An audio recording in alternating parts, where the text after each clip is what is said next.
मई 2026 की बात है ये। एक 8 साल की मासूम बच्ची का कत्ल। और जब जब कातिल का चेहरा सामने आया ना, तो तो वो कोई अनजान दरिंदा या कोई कोई खुकार अपराधी नहीं था। वो उसी घर की एक महिला थी।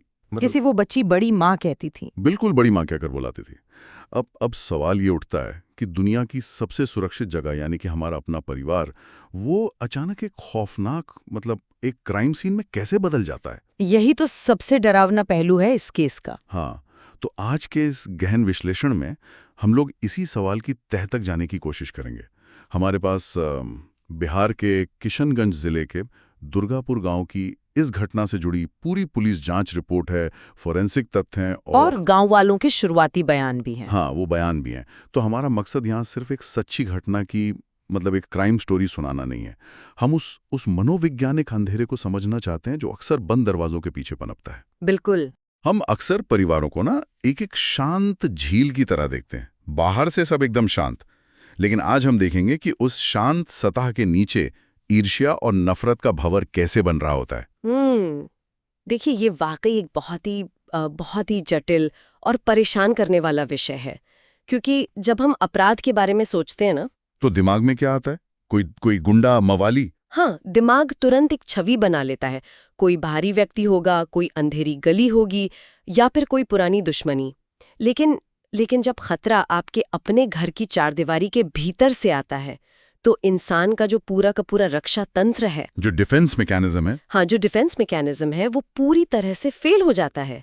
और दुर्गापुर गांव के इस मामले में हमें बिल्कुल यही देखने को मिलता है। इस घटना ने सिर्फ उस एक परिवार को नहीं उजाड़ा, पूरे गांव को हिला कर रख दिया। बिल्कुल, एक पूरे समुदाय के मनोविज्ञान को झकझोर कर रख दिया। तो चलिए शुरुआत से शुरू करते हैं। इस खौफनाक दास्तान की जो शुरुआत होती है, वो होती है 1 और 2 मई की दरमियानी रात से। दुर्गापुर गांव में, है ना? हाँ, दुर्गापुर, जो एक ऐसा छोटा और घनिष्ठ गांव है जहां लगभग हर कोई एक दूसरे को नाम से जानता है। वहां के लोगों के लिए अपने दरवाजे पर ताला लगाना शायद कोई बहुत आम बात नहीं रही होगी। ऐसे गांवों में तो लोग अक्सर दरवाजे खुले ही छोड़कर सोते हैं। एकदम सही। तो 1 मई की रात को उस घर से वो 8 साल की बच्ची अचानक लापता हो जाती है। अब जरा उस अफरा तफरी की कल्पना कीजिए। परिवार वाले, पड़ोसी, हर कोई लालटेन और टॉर्च लेकर उसे ढूंढ रहा है। रात भर तलाश चली होगी। हाँ, रात भर। लेकिन अगली सुबह 2 मई को सुबह करीब 10 बजे वो तलाश एक बेहद ही दर्दनाक मोड़ पर आकर खत्म होती है। गांव के बाहर एक किसान को अपने मक्के के खेत में उस बच्ची का बेजान शरीर मिलता है। बाप रे। पुलिस को सूचना दी जाती है, फिर कुशाधामन थाने की पुलिस मौके पर पहुंचती है। कांड संख्या 71/26 दर्ज होता है और तुरंत एक SIT यानी विशेष अनुसंधान दल, हाँ, वो बना दिया जाता है। अब यहाँ एक बात जो रिपोर्ट में बहुत साफ दिखती है वो ये कि पुलिस की जो पहली थ्योरी थी ना, वो किसी बाहरी व्यक्ति के इर्द गिर्द ही घूम रही थी। जो कि बहुत स्वाभाविक भी है। तो मैं यही सोच रहा था कि क्या ऐसा इसलिए है क्योंकि ये पुलिस की एक स्टैंडर्ड प्रक्रिया होती है, या इसके पीछे कुछ और कारण है? देखिए, ये सिर्फ किसी पुलिस मैनुअल का हिस्सा नहीं है। इसके पीछे ना एक बहुत ही गहरा मानवीय मनोविज्ञान काम करता है, जिसे हम कॉग्निटिव डिसोनेंस या वैचारिक अंतर्द्वंद कहते हैं। दिमाग का एक तरह से कंफ्यूज हो जाना। हाँ, क्योंकि इंसानी दिमाग ये मानने को तैयार ही नहीं होता कि जिस घर में एक बच्ची पल रही है, जो लोग उसे रोज खिला पिला रहे हैं, वहीं से कोई उसकी जान भी ले सकता है। ये तो बहुत डरावना विचार है। बिल्कुल। अगर कोई समाज ये मान ले कि हमारे अपने ही हमारे बच्चों की हत्या कर सकते हैं, तो सोचिए सामाजिक ताना बाना रातों रात ढह जाएगा। बिल्कुल ढह जाएगा। इसलिए हमारा जो दिमाग है, वो खुद को सांत्वना देने के लिए एक काल्पनिक बाहरी राक्षस गढ़ लेता है।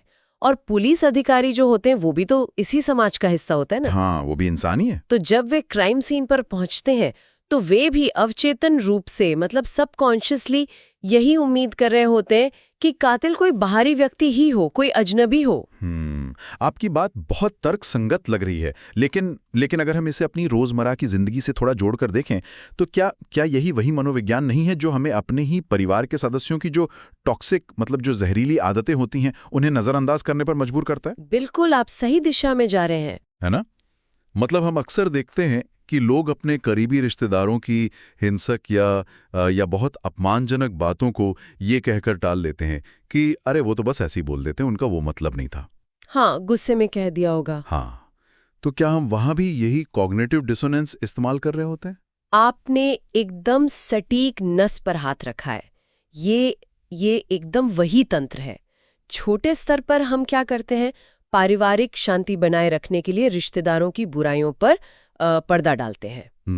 हम खुद से ही झूठ बोलते हैं ताकि हमें रिश्तों की उस कड़वी सच्चाई का सामना ना करना पड़े। और जब यही पर्दा डालने की आदत एक चरम सीमा पर पहुंच जाती है, तो हम कातिल को भी नहीं पहचान पाते। बिल्कुल, हम एक हत्यारे को भी अपने बीच पहचानने से इनकार कर देते हैं। दुर्गापुर के मामले में पुलिस और गांव वालों का वो जो अंधापन था, जो शुरुआती अंधापन था, हाँ, वो इसी मनोविज्ञान का नतीजा था। उन्हें लगता था कि दुश्मन बाहर से आया है और खेत में बच्ची को मार के चला गया है। लेकिन अगर दिमाग और समाज मिलकर बाहरी खतरे की इतनी मजबूत कहानी गढ़ लेते तो फिर किशनगंज पुलिस का ये भरम आखिर टूटा कैसे? क्योंकि रिपोर्ट में आके जो है वो तो इस बाहरी खतरे की थ्योरी को सीधे सीधे चुनौती देता है। बिल्कुल। जब बच्ची का शरीर खेत में मिला तो घर में जाहिर है मातम का माहौल था, माता पिता का रो रो कर बुरा हाल था। लेकिन वहां एक शख्स ऐसा था, वो चाची। हाँ, वो चाची, जिसका दुख शायद सबसे ज्यादा मुखर था। उस बच्ची की 40 साल की चाची हसना निशा, वो बार बार बेहोश हो रही थी, छाती पीट पीट के रो रही थी। हाँ, एकदम पूरा गांव को ऐसा लग रहा था मानो बच्ची के जाने का सबसे बड़ा सदमा उसी को लगा है। अब मैं यहाँ एक सवाल उठाना चाहता हूँ, अगर उसने हत्या की थी तो वो वहां से भागी क्यों नहीं? मतलब पुलिस और इतनी भीड़ के बीच बैठकर इस तरह विलाप करने का क्या तुक था? देखिए, यही क्रिमिनल साइकोलॉजी यानी आपराधिक मनोविज्ञान का सबसे बड़ा भ्रम है। एक आम इंसान क्या सोचता है कि कातिल खून करेगा और भाग जाएगा। हाँ, कि अपराध करने के बाद अपराधी सबसे पहले भागने की कोशिश करेगा। लेकिन एक शातिर या जो परिस्थिति के अनुसार ढलने वाला अपराधी होता है वो ऐसा नहीं करता। इस व्यवहार को हम साइकोलॉजी में परफॉर्मेटिव ग्रीफ या दिखावटी शोक दिखावटी शोक कहते हैं। अपराधी भागने के बजाय जांच के बिल्कुल केंद्र में बने रहना चाहता है। इसके दो मुख्य कारण होते हैं। अच्छा, क्या क्या? पहला है कंट्रोल। वो देखना चाहता है कि पुलिस को क्या सबूत मिल रहे हैं, गांव वाले आपस में क्या बातें कर रहे हैं, और सबसे जरूरी, जांच की सुई किस तरफ घूम रही है। ओहो, मतलब वो इन्वेस्टिगेशन पे नजर रख रही थी। बिल्कुल। और दूसरा सबसे बड़ा कारण है सहानुभूति। हमारे समाज में एक अघोषित नियम सा है कि जो इंसान सबसे ज्यादा आंसू बहा रहा है, जो बार बार बेहोश हो रहा है, हाँ, वो तो कभी कातिल हो ही नहीं सकता। हसना निशा इसी सामाजिक अंधेपन का, मतलब उस विश्वास का पूरा फायदा उठा रही थी। मुझे यहाँ थोड़ा सा पेंच नजर आ रहा है। आप कह रही हैं कि वो जांच पर नजर रखना चाहती थी, लेकिन जब कोई इतना ज्यादा नाटक करता है, मतलब हद से ज्यादा, तो क्या वो खुद ही लोगों की नजरों में नहीं आ जाता?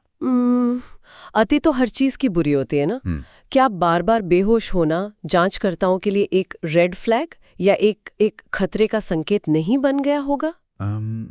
शुरुआत में शायद नहीं, क्योंकि एक बच्ची की मौत पर ऐसा दुख जताना ना हमारे यहाँ स्वाभाविक ही माना जाता है। हाँ, वो भी है। लेकिन पुलिस की जो ट्रेनिंग होती है वो उन्हें इन भावनाओं से परे देखना सिखाती है।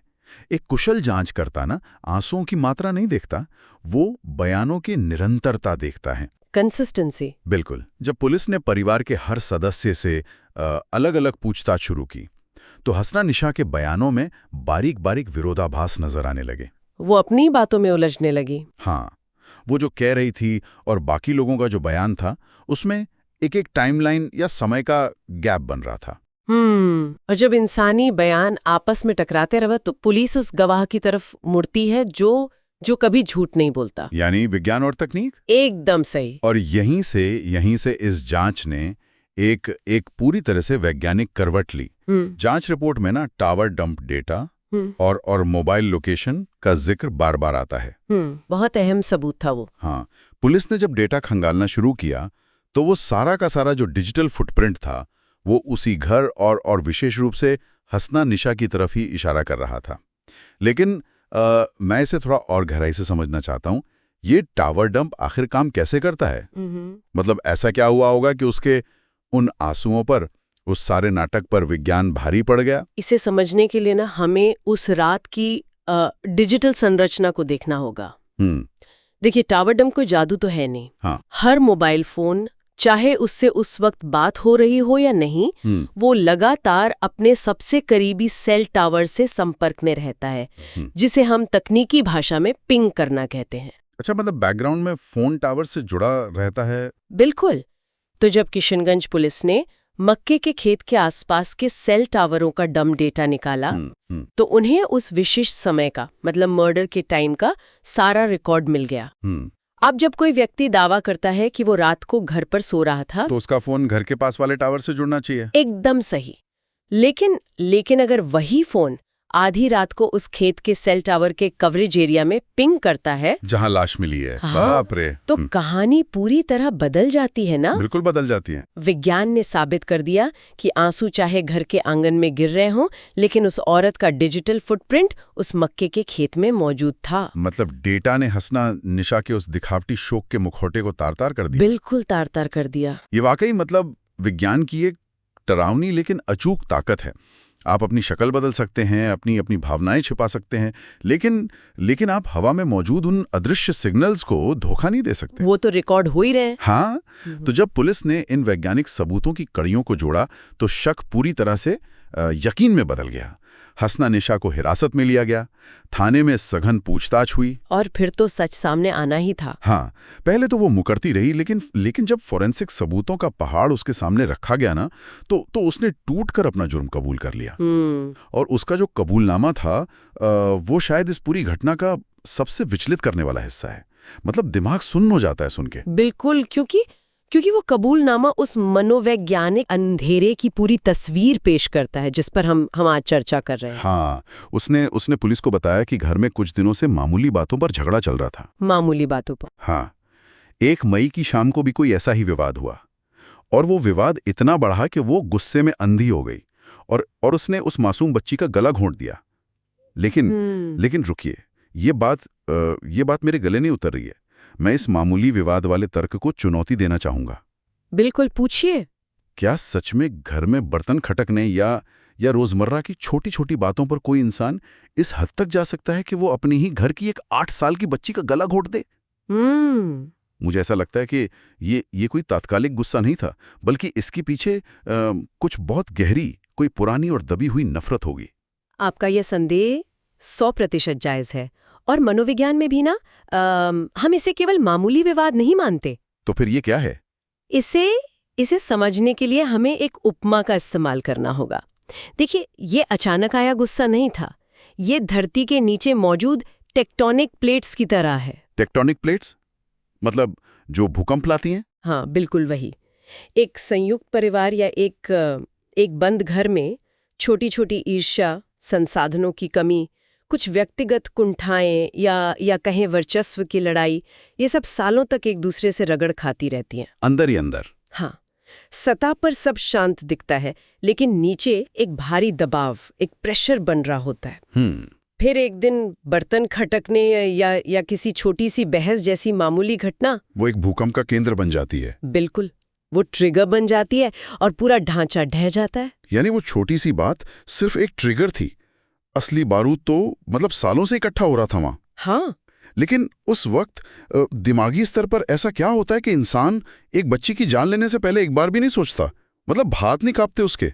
यहीं पर हमारे दिमाग की जीव विज्ञान या न्यूरोबायोलॉजी काम आती है। अच्छा। हमारे दिमाग में ना एक हिस्सा होता है जिसे प्रीफ्रंटल कॉर्टेक्स कहते हैं। ये हिस्सा हमारा ब्रेक है। मतलब ये हमें सामाजिक नियम याद दिलाता है, सही और गलत का फर्क बताता है। लॉजिकल ब्रेन जिसे कहते हैं। हाँ, दूसरी तरफ अमिगडाला नाम का एक हिस्सा होता है जो हमारा अलार्म सिस्टम या हमारी जो आदिम भावनाएं हैं, उनका केंद्र है। जब पारिवारिक नफरत और गुस्सा एक चरम सीमा को पार कर जाता है, तो इंसान अमिगडाला हाईजैक का शिकार हो जाता है। Amygdala hijack? हाँ, उस क्षण में अमिगडाला आपके तार्किक दिमाग यानी उस प्रीफ्रंटल कॉर्टेक्स को काम करने से भी रोक देता है। बाप रे। इंसान का दिमाग उस वक्त एक सभ्य महिला का नहीं रहता, बल्कि खतरे से लड़ रहे एक आदिमानव का बन जाता है। उसे सिर्फ अपना गुस्सा और अपना बचाव दिखता है। मतलब उसे ये भी याद नहीं रहता कि सामने वाली मासूम बच्ची उसे बड़ी माँ कहकर बुलाती है। बिल्कुल नहीं। उस पल के लिए वो सब भूल जाती है। ये स्पष्टीकरण वाकई रोंगटे खड़े करने वाला है। एक बड़ी माँ जिसे हमारे समाज में माँ के बाद सबसे ज्यादा सम्मान दिया जाता है, वो एक पल के लिए आदि मानव में बदल जाती है। लेकिन यहाँ एक और चौंकाने वाली बात है।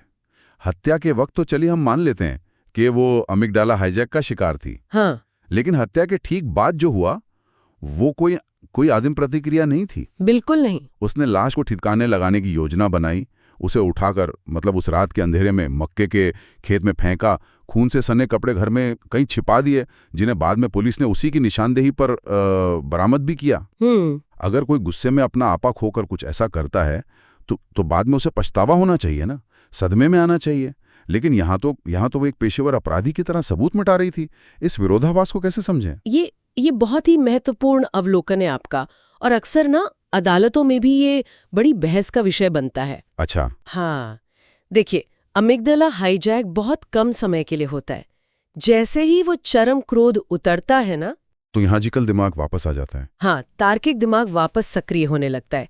लेकिन यहाँ एक भयानक मोड़ आता है। क्या? जब हसना निशा का तार्किक दिमाग वापस आया तो उसने पछतावे के बजाय सर्वाइवल मोड यानी खुद को बचाने का रास्ता चुना। उसे समझ आ गया कि उसने क्या कर दिया है और अब उसे कानून से कैसे बचना है। मतलब सेल्फ प्रिजर्वेशन शुरू हो गया। बिल्कुल। लाश को खेत में फेंकना, कपड़े छिपाना और अगले दिन विलाप करने का वो नाटक करना, ये सब इस बात के पक्के सबूत हैं कि घटना के बाद उसका दिमाग पूरी तरह से काम कर रहा था। और वो सचेत रूप से सचेत रूप से न्याय व्यवस्था को धोखा देने की कोशिश कर रही थी। यही वो चीज है जो इस अपराध को एक दुर्घटना से निकालकर एक सोची समझी हत्या की श्रेणी में लाकर खड़ी कर देती है। और यहीं पर किशनगंज पुलिस की भूमिका सबसे ज्यादा अहम हो जाती है। जरा सोचिए, अगर पुलिस ने उस परफॉर्मेटिव ग्रीफ पर यकीन कर लिया होता या बाहरी खतरे की थ्योरी में ही उलझ गई होती, हाँ, तो क्या होता? लेकिन पुलिस ने केवल 48 घंटे के भीतर, जी हां, सिर्फ 48 घंटे में वैज्ञानिक साक्ष्यों के आधार पर इस पूरे रहस्य से पर्दा उठा दिया, जो कि बहुत काबिल तारीफ है। बिल्कुल। इस त्वरित कार्रवाई ने न केवल आरोपी को भागने से रोका बल्कि सबूतों को नष्ट होने से भी बचा लिया। आज हसना निशा जेल की सलाखों के पीछे। लेकिन अगर हम एक कदम पीछे हटकर इस पूरी घटना को देखें तो हमारे जो लोग सुन रहे हैं उनके लिए इसका क्या महत्व है? ये कोई दूर दराज के गांव की कहानी क्यों नहीं है, बल्कि हमारे पूरे समाज के लिए एक चेतावनी क्यों है? मुझे लगता है कि ये हमें याद दिलाता है कि जब घर का रक्षक ही भक्षक बन जाए ना, तो समाज के लिए खड़े रहने की मतलब कोई जमीन ही नहीं बचती। आप बिल्कुल सही दिशा में सोच रहे हैं। 48 घंटे के भीतर इस केस को सुलझाने का महत्व सिर्फ एक मुजरिम को पकड़ना नहीं है। तो और क्या है? इसका महत्व है उस पूरे गांव के सामाजिक ताने बाने को बचाना। वो कैसे? देखिए, जब इस तरह का अकल्पनीय अपराध होता है जहां घर के अंदर ही हत्या हो जाए, तो समाज में शक का एक भयानक वायरस फैल जाता है, पैरानोया फैल जाता है। बिल्कुल। अगर ये मामला महीनों तक अनसुलझा रहता तो दुर्गापुर गांव में क्या होता? पड़ोसी अपने पड़ोसी पर शक करता। हाँ, परिवार का हर सदस्य एक दूसरे से डरने लगता, कोई किसी पर भरोसा नहीं करता। लेकिन जब न्याय व्यवस्था इतनी तेजी से और इतने ठोस वैज्ञानिक सबूतों के साथ काम करती है, तो वो समाज में फैले उस डर को खत्म कर देती है, एक तरह से रोक लगा लेती है उस शक पर। बिल्कुल। यह एक स्पष्ट संदेश देता है कि विज्ञान और कानून की नजरों से कोई बच नहीं सकता, चाहे वो कोई अजनबी हो या घर की बड़ी माँ। ये बहुत ही गहरा नजरिया है। त्वरित न्याय ने समाज को तो एक बड़े मनोवैज्ञानिक पतन से बचा लिया। पुलिस का काम खत्म हो गया, फाइल बंद हो गई, अदालत अपना काम करेगी। लेकिन उस परिवार और उस घर का क्या? एक पल के उस टेक्टोनिक विस्फोट ने एक मासूम की जान ले ली और एक बहुत ही पवित्र रिश्ते को कलंकित कर दिया। कानूनी रूप से भले ही ये केस सुलझ गया हो, लेकिन क्या सच में सब कुछ ठीक हो गया है? नहीं, बिल्कुल नहीं। जो मनोवैज्ञानिक चोट उस घर को लगी है ना, वो किसी अदालती फैसले से नहीं भर सकती। कभी नहीं भर सकती। रिश्ते खून से जरूर बनते हैं, लेकिन वे टिकते केवल भरोसे पर है। और जब किसी परिवार के अंदर इतना गहरा, इतना भयानक विश्वासघात होता है ना, तो उसकी दरारें पीढ़ियों तक महसूस की जाती हैं। और यही वो बिंदु है जहां मैं आज के इस विश्लेषण को खत्म करने से पहले एक विचार छोड़ना चाहता हूं। हम अक्सर अपराध को सिर्फ कातिल और शिकार के नजरिए से देखते हैं ना। हाँ, ज्यादातर फोकस उन्हीं पर रहता है। लेकिन उन मूक गवाहों का क्या? उस घर में, उस गांव में और भी तो बच्चे होंगे। बिल्कुल होंगे। वो बच्चे जिन्होंने कल तक उस 8 साल की मासूम के साथ उसी आंगन में खेला था, जिन बच्चों ने देखा कि जिसे वो बड़ी माँ कहते थे, उसी के हाथ उसी मासूम के खून से सने थे।